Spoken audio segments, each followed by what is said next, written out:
Nigel, a brilliant 2-0 win here against the league leaders. What's your summary? Outstanding performance from start to finish. We should have been ahead after 20 seconds. We had a brilliant opportunity. Ollie Clark's won the ball, and Aaron Lewis should be playing out to him with a better ball. And you got a good chance of going 1-0 ahead. Then we had another. Ollie goes clear and should shoot and decides not to. But to get a 0-0 at half time with relatively few scares was important. And then come out second half and to get the goal as early as we did, I think that just sort of set us up and just gave us really something to hang on to.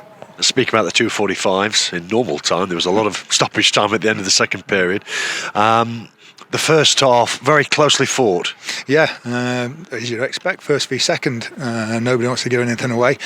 Nobody wants to concede, so understandable that it gets in with a few chances, but I just thought we had a little bit more to give in the second half. The fresh legs helped us certainly in the first half.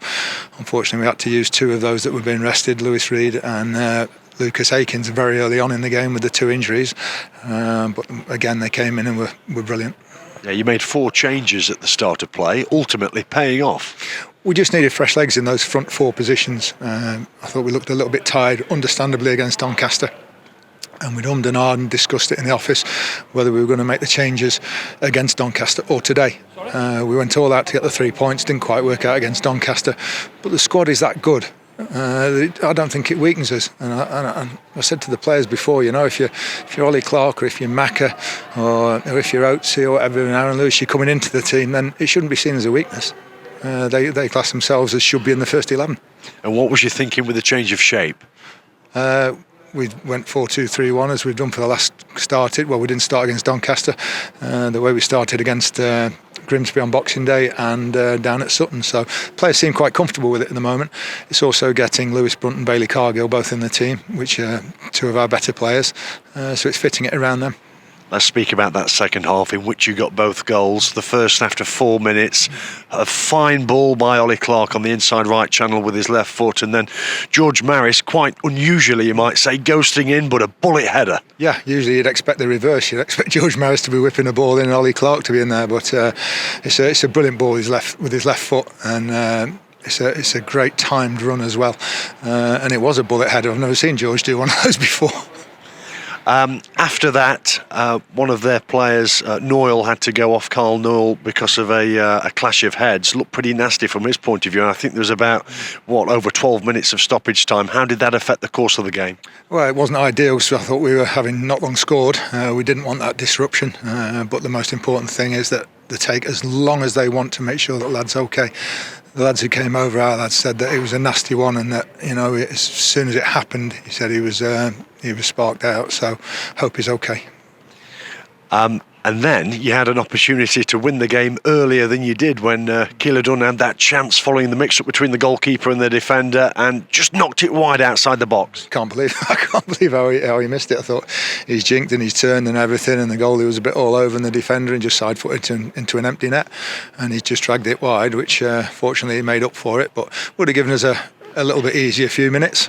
And of course, just a few minutes before that, Christy Pym had made a magnificent save again when we needed him.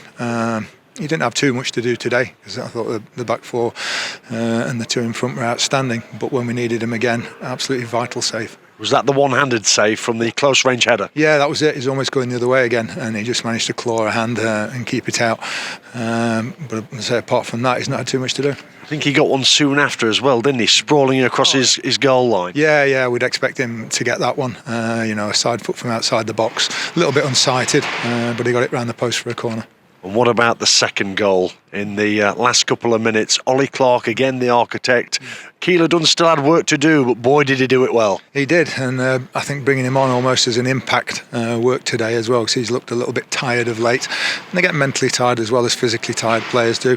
But I think the fact that we're still trying to win the ball high up the pitch with Ollie Clark and Quinny and getting the foot in, and Lucas, we're not just sitting back on the edge of our own box, I think says an awful lot about how we're trying to play. It's a first-class victory, one from the top draw. The only disappointment in this one is it appears you've picked up 2 injuries through your striker Rhys Oates and Callum Johnson, the fullback. Yeah, Callum Johnson hamstring, so we're not quite sure how serious yet. He wasn't going at full pace, which is a good thing. He just sort of knocked it a few yards and he was going to put a cross in. Once again, it's the accumulation of games in a short space of time. That's why you almost have to preempt it and take people out, because we know they're in sort of a dangerous area of picking up injuries. And then Rhys Oates has just challenged the goalie. I think the goalie's ended up kicking him, and he's got a whack on the side of his knee, so we're not sure about that one yet, but can't see them being right for Saturday. You'll know the time frame, I imagine, in the next couple of days? Yeah, scans and all that sort of things will kick in, and we'll know a bit more. But it's good that we're reasonably well covered at full-back at the moment. Jordan's gone left-back, right-back, back to left-back again. Mac has had a good 60-70 minutes, which was important for him. And I thought George Williams was excellent again when he came on. Onlookers will see this victory for Mansfield as a real statement, because Stockport have been impenetrable at home this season. How do you view it? Yeah, it's just still, 24 games gone, still plenty of a long way to go. So it's an important victory. It keeps us up there. And I think what most important, I've said to the players now, step on the gas in January if you can, in February, and then see if we can maintain our position and improve it over that period. And then it might make the running a little bit less stressful. But too many games to go yet. Finally, you said right before this batch of fixtures started how important the period would be. That's 5 games in 16 days, 13 points from 15, a marvellous return. You must be absolutely thrilled. Absolutely. I was thrilled with the point on Friday night, because you don't just keep winning, and 12 out of 12 would have been incredible, and I fancied us coming here today with a few pairs of fresh legs out there. That's why it was important not to lose that game on Friday night. We've had a couple of draws at home, and people think, we should be winning. We're trying to win every game, but it doesn't always happen like that. Ask Arsenal at the moment. It's bloody hard winning games at times, but to get the 13 out of 15, Crewe's now absolutely vital on Saturday, and all our efforts straight away will turn to that one. I think the supporters enjoyed it today. We got a last-minute equaliser here last year. You come to one of the biggest clubs in the league, and I think they enjoyed it. And I hope they enjoyed the way we played as well, and the way that we didn't sit back. It was a great win, Nigel. Thank you. Thank you.